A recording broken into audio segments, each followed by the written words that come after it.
Everybody, welcome to my YouTube channel রকমের শিক্ষা। I am Fawad Alam, Biochemistry and Molecular Biology Department, University of Rajshahi. আজকে আমরা শিখব ionic গুণফল এবং দ্রাব্যতা সম্পর্কিত কিছু গাণিতিক সমাধান। তো এই গাণিতিক সমাধানগুলো করতে গেলে প্রথমত আমাদের জানতে হবে দ্রাব্যতার গুণাঙ্ক কী বা আয়নিক গুণফল কী। দ্রাব্যতার গুণাঙ্ক কী তা জানার আগে আমরা জানি আয়নিক গুণফল কী। আয়নিক গুণফল হচ্ছে কোনো পদার্থের দ্রবণে বিদ্যমান আয়ন দ্বয়ের ঘনমাত্রার গুণফলটাই হচ্ছে আয়নিক গুণফল। সাপোজ আমি যদি দেখাই, আয়নিক গুণফলকে কেআই দ্বারা লেখা হয়। এই আয়নিক গুণফলটা হচ্ছে, সাপোজ আমি এখানে যদি নিয়ে একটা সাধারণ বিক্রিয়া এ বি বিক্রিয়া তৈরি করছে এ প্লাস বি, এ আর বি আয়ন, অর্থাৎ এ বিটা কী হয়ে গেল, কোনো দ্রবণে গিয়ে সেটা দ্রবীভূত হয়ে গেল। এটা A plus ion B plus ion, তাহলে আয়নিক গুণফলটা হলো, তাহলে কি বললাম, আয়নিক গুণফল হচ্ছে কোনো পদার্থের দ্রবণে বিদ্যমান আয়ন দ্বয়ের ঘনমাত্রার গুণফলই হলো তার আয়নিক গুণফল। এটা যে কোনো অবস্থায় হতে পারে। তাহলে এখানে আমরা কী লিখব, এ আয়নের ঘনমাত্রা গুণন বি আয়নের ঘনমাত্রা। তাহলে এভাবে আমরা কি করতে পারি, যে কোনো একটা বিক্রিয়ার আয়নিক গুণফল লিখতে পারি। তো বিষয়টা আমি আবারও বলছি, আয়নিক গুণফল হলো যে কোনো অবস্থায় কোনো পদার্থের দ্রবণে উপস্থিত আয়ন দ্বয়ের ঘনমাত্রার গুণফলই হলো আয়নিক গুণফল। এরপর আরেকটা বিষয় আমাদের জানতে হবে, সেটা হচ্ছে দ্রাব্যতার গুণাঙ্ক। তো দ্রাব্যতার গুণাঙ্ক কি, সেই বিষয়টা জানতে গেলে যেটা করতে হবে, দ্রাব্যতার গুণাঙ্ক হয় একটা সম্পৃক্ত দ্রবণে সৃষ্ট সাম্যাবস্থায় স্বল্প দ্রবণীয় লবণের বা কোনো যৌগের সর্বোচ্চ আয়নীয় ঘনমাত্রার গুণফলই হলো ওই যৌগের দ্রাব্যতার গুণাঙ্ক। তো বিষয়টা আমি একটু উদাহরণ সহকারে বুঝিয়ে দিচ্ছি। উদাহরণ হিসাবে এটাই রাখতেছি, এই বিক্রিয়াটাই। তো এক্ষেত্রে দ্রাব্যতা আয়নিক গুণফলের ক্ষেত্রে কোনো শর্ত নেই, যে কোনো অবস্থায় সেটা আয়ন দ্বয়ের ঘনমাত্রার গুণফল হতে পারে কোনো একটা দ্রবণে। কিন্তু দ্রাব্যতার গুণাঙ্ক যখন আমরা বলবো, তখন অবশ্যই সেটা সম্পৃক্ত অবস্থায় হতে হবে এবং সম্পৃক্ত অবস্থায় সৃষ্ট সাম্যাবস্থায় হতে হবে। সাম্যাবস্থায় এই যে স্বল্প দ্রবণীয় কোনো একটা লবণ বা কোনো যৌবন, এটা বিয়োজিত হলো। তাহলে এর ক্ষেত্রে যদি দ্রাব্যতার গুণাঙ্কে লেখা হয় কেএস, দ্রাব্যতার গুণাঙ্কে লেখা হয় কেএস দ্বারা, তাহলে আমরা এটা লিখতে পারি দ্রাব্যতার গুণাঙ্ক কি এই বিক্রিয়ার ক্ষেত্রে, সেটা হলো এ প্লাস গুণন বি, অর্থাৎ এখানেও তার সর্বোচ্চ আয়নীয় ঘনমাত্রার গুণফল। কিন্তু এক্ষেত্রে কন্ডিশন হলো এটা সাম্য অবস্থায় হতে হবে এবং সম্পৃক্ত দ্রবণ হতে হবে, যেটা আয়নিক দ্রবণের ক্ষেত্রে কোনো সাম্য অবস্থা বা সম্পৃক্ততার শর্ত কোনো উল্লেখ নেই। কিন্তু দ্রাব্যতার গুণাঙ্কর ক্ষেত্রে অবশ্যই সেটা সম্পৃক্ত দ্রবণে এবং সাম্যাবস্থায় কোনো স্বল্প দ্রবণীয় কোনো লবণ বা যৌগের সর্বোচ্চ আয়নীয় ঘনমাত্রার গুণফলই হবে তার দ্রাব্যতার গুণাঙ্ক। তো বিষয় দুটো বোঝা গেল, আয়নিক গুণফল কী এবং দ্রাব্যতার গুণাঙ্ক কী।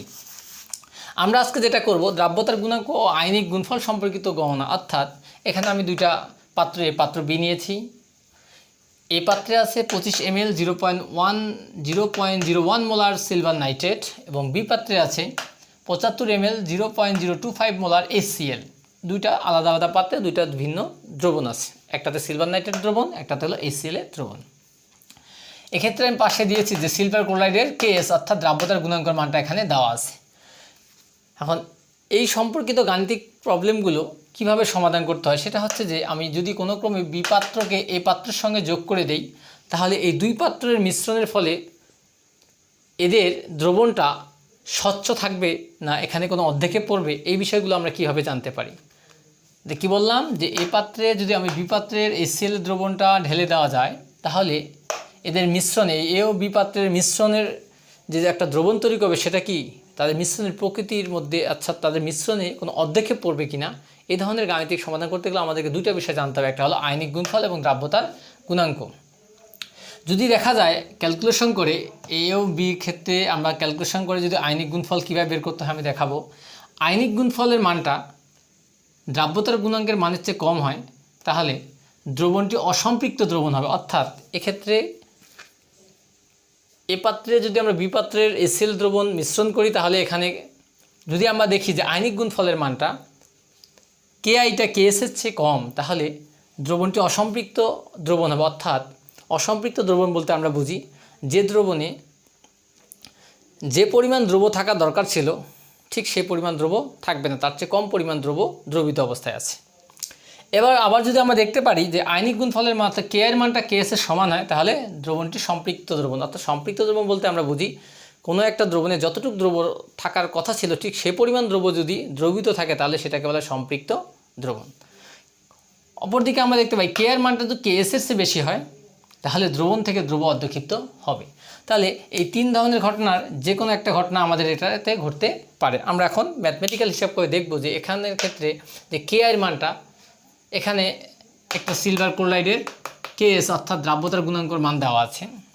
তা আমরা দেখি যদি এ পাত্রে যদি বি পাত্রে যোগ করি তাহলে এক্ষেত্রে আমাদের মূল টার্গেট হলো আয়নিক গুণফলের মান বের করব। আয়নিক গুণফল যেহেতু কে এস দেওয়া আছে, আয়নিক গুণফলের মান থেকে আমরা বলে দিতে পারবো কে এসের সঙ্গে তুলনা করে যে এই আমাদের এই পাত্রের সঙ্গে বি পাত্র মিশ্রিত করলে এখানে কোনো অর্ধক্ষেপ পড়বে কিনা, এটা অসম্পৃক্ত হবে কিনা, এটা সম্পৃক্ত হবে কিনা সেটা আমরা জানতে পারবো। তো আসো এবার কীভাবে এই ধরনের গাণিতিক সমস্যাগুলো সমাধান করতে পারি আমরা। তো প্রথমত আমাকে যেটা করতে হবে, আমি যখন এই পাত্রের সঙ্গে বি পাত্র মিশ্রিত করব আগে তাদের বিক্রিয়াটা করে নিই। সিলভার নাইট্রেট, অবশ্যই এখানে এক ধরনের রাসায়নিক বিক্রিয়া, সিলভার নাইট্রেট এই সিলের সঙ্গে বিক্রিয়া করে তৈরি করবে silver chloride plus nitric acid HNO3, silver chloride এবং নাইট্রিক অ্যাসিড HNO3। তাহলে এই বিক্রিয়াটা মূলত এ পাত্রের সঙ্গে বি পাত্র মিশ্রিত করলে এই বিক্রিয়াটা ঘটে। তো আমরা দেখব আসলে বিক্রিয়ক থেকে যখন উৎপাদ তৈরি হবে সেই উৎপাদটা কি অর্ধক্ষিপ্ত হচ্ছে কিনা, নাকি সেটা অসম্পৃক্ত হচ্ছে নাকি সম্পৃক্ত হচ্ছে, সেই বিষয়টা দেখলে আমাদের কে আই বের করতে হবে। তাই কে আই বের করতে গেলে সর্বপ্রথম যেটা করতে হয়, আমরা এই মিশ্রণের প্রথমত আমরা দেখতে পাচ্ছি এখানে কি আছে, সিলভার নাইট্রেট, সিলভার ক্লোরাইড আর হলো নাইট্রিক অ্যাসিড। নাইট্রিক অ্যাসিড এটা দ্রবীত অবস্থায় থাকে, কিন্তু সিলভার ক্লোরাইডটা আমরা জানি যে এটা অর্ধক্ষিপ্ত হয় কিনা সেটা আমরা দেখব। এই সিলভার ক্লোরাইডটা হচ্ছে স্বল্প দ্রবণীয়, অর্থাৎ দ্রবণে এটা খুব অল্প মাত্রায় আয়নিত হয়। এই সিলভার ক্লোরাইডটার থেকে আমরা বুঝতে পারবো, এর যদি কে আইটা আমরা বের করি তাহলেই বুঝতে পারবো যে এই ক্ষেত্রে এ ও বি মিশ্রিত করলে এখানে কোনো অর্ধক্ষেপ পড়বে না অর্ধক্ষেপ পড়বে না। তাহলে সিলভার ক্লোরাইডটাকে আমরা যদি এর কে আই বের করতে চাই তাহলে কে আই বের করতে গেলে কী লাগবে তোমাদের আমি আগে ধারণা দিচ্ছি সেটা কীভাবে করব। সিলভার ক্লোরাইডটা যেহেতু স্বল্প পরিমাণ আয়নিত হয়, তাহলে silver ion plus chloride ion. তাহলে আমরা কে আই বের করতে গেলে কী করব, আমরা জানি যে আয়নিক গুণফল হলো যে কোনো অবস্থায় কোনো পদার্থের দ্রবণে উপস্থিত উপাদান আয়ন সমান ঘনমাত্রার গুণফল, অর্থাৎ সিলভার আয়নের ঘনমাত্রা গুণন ক্লোরাইড আয়নের ঘনমাত্রা, এই দুইটার ঘনমাত্রা বের করে যদি আমরা গুণ করি তাহলে আমরা কে আই পাবো। আর সেই কে আইটা যদি এখানে দেওয়া আছে সিলভার ক্লোরাইডের দ্রাব্যতার গুণাঙ্কর মানটা তার চেয়ে যদি বেশি হয় তাহলে আমরা বলবো সেটা হবে কি, যদি বেশি হয় কে এর মানটা, তা আমরা এখানে লিখে দিয়েছি কে এর মান কেসের চেয়ে বেশি হলে দ্রবণ থেকে দ্রব্য অর্ধক্ষিপ্ত হবে, অর্থাৎ এ ও বিকে মিশ্রিত করলে সেখানে একটা অর্ধক্ষেপ পাওয়া যাবে। দেখি কি হয়। তো প্রথমত আমাদের টার্গেট যে সিলভারের ঘনমাত্রা কিভাবে আমরা বের করতে পারি। তো সিলভারের ঘনমাত্রা বের করতে গেলে আমরা কিভাবে করি দেখো, সিলভার আয়নের ঘনমাত্রা আমরা একটা সূত্র জানি, V1S1 V2S2 দিয়ে আমরা এটা করে নিতে পারি। এক্ষেত্রে সিলভার নাইট্রেটের পূর্বের একটা আয়তন আছে এবং পূর্বের একটা ঘনমাত্রা, পূর্বের আয়তনটাকে আমরা ধরলাম V1 আর পূর্বের ঘনমাত্রাটা ধরি আমরা S1। ঠিক মিশ্রণ যখন করব এখানে সিলভার নাইট্রেট আছে 25 ml এবং HCl আছে 75 ml, অর্থাৎ টোটাল তাদের ভলিউমটা হবে 100 ml, অর্থাৎ এখানে V2টা হবে আমাদের কত 100 ml। আমি এটা মুছে দিচ্ছি। তাহলে ফার্স্ট আমাদের কাজ হলো সিলভার আয়নের ঘনমাত্রা নির্ণয়। সিলভার আয়নের ঘনমাত্রা নির্ণয় করলে কি করতে আমরা, এর পূর্বের ভলিউমকে পূর্বের ঘনমাত্রা দ্বারা গুণ, অর্থাৎ V1S1 আমি একবারে করে দিচ্ছি, এবং মিশ্রণের যে ভলিউমটা টোটাল 75 75 প্লাস 25 100, তাহলে এটা ক্যালকুলেশন করে আমাদের কত দাঁড়ায়, আমি একবারে বসে দিচ্ছি এখানে কত হয় 25 গুণন 0.01 আর এখানে হচ্ছে 100। তাহলে ক্যালকুলেশন করে কত সিলভার আয়নের ঘনমাত্রা, সেটা হচ্ছে সিলভার আয়নের ঘনমাত্রাটা দাঁড়াচ্ছে আমাদের 2.5 গুণন 10⁻⁻⁶। তোমাদের যাদের ক্যালকুলেটর আছে তোমরা ক্যালকুলেটর চাপ দিয়ে দাও, এই মানটা বসিয়ে দাও, দেখবে এরকম ঘনমাত্রা আমরা পাবো। ঠিক অপর দিকে এবার আমাদের কি করতে হবে, ক্লোরাইড আয়ন যেটা আমি দেখিয়েছিলাম যে কে এর মানটা সিলভার আয়ন এবং ক্লোরাইড আয়নের গুণফল থেকে আমরা আয়নিক গুণফলটা বের করে নিতে পারি। এবার সিলভারের ক্ষেত্রে আমরা ঠিক অনুরূপভাবে সিলভার গেলে এবার ক্লোরাইডের ক্ষেত্রে যদি বের করতে চাই তাহলে কি করব, আমি এটা মুছে দিচ্ছি। তাহলে ক্লোরাইড আয়নের ঘনমাত্রা কীভাবে বের করতে পারি? ক্লোরাইড আয়নের এই যে HCl আমরা দেখতে পাচ্ছি, এখানে HCl এর পূর্বের একটা আয়তন আছে, পূর্বের একটা ঘনমাত্রা আছে। যেহেতু ক্লোরাইড আয়নটা HCl থেকে এসেছে, এর আগে যেহেতু আমরা সিলভারের ঘনমাত্রা বের করলাম, যে সিলভারটা কোথায়, সিলভার নাইট্রেট থেকে আমরা ওখান থেকে বের করতে পারি। তাহলে দেখো এবার এর পূর্বের যে আয়তনটা সেটা কত, 75, আর ঘনমাত্রা হলো 0.025, আর ভলিউম টোটাল দুইটা মিলে কত হচ্ছে, 75 যোগ 25 অর্থাৎ 100। তাহলে 75 গুণন 0.025 আর হলো 100। আমি একবার লিখে দিচ্ছি, তোমরা ক্যালকুলেটরে চাপ দিবা। সেটা হয় ক্লোরাইড আয়নের ঘনমাত্রা আসতেছে 1.875 গুণন 10⁻⁻2 মোলার। আমাদের ঘনমাত্রার এককটা হলো মোলার। তাহলে আমরা সিলভারের ঘনমাত্রাও পেয়ে গেলাম, ক্লোরাইড আয়নের ঘনমাত্রাও পেয়ে গেলাম। এবার আমরা কি করব, আয়নিক গুণফল যদি বের করতে চাই, তাহলে আমরা জানি কি KI। আয়নিক গুণফল ওদিকে আমরা কি লিখছিলাম, আমি মুছে ফেলেছি, তোমরা দেখেছো যে সিলভার আয়নের ঘনমাত্রা এবং ক্লোরাইড আয়নের ঘনমাত্রা, অর্থাৎ মিশ্রণে সিলভার আয়নের ঘনমাত্রা গুণন ক্লোরাইড আয়নের ঘনমাত্রা। আমরা কিন্তু এই যে সিলভার ক্লোরাইড আয়নের যে ঘনমাত্রা বের করলাম, এটা কিন্তু মিশ্রণে বের করলাম, কারণ তোমরা দেখতে পাচ্ছ এখানে টোটাল ভলিউমটা হলো 100।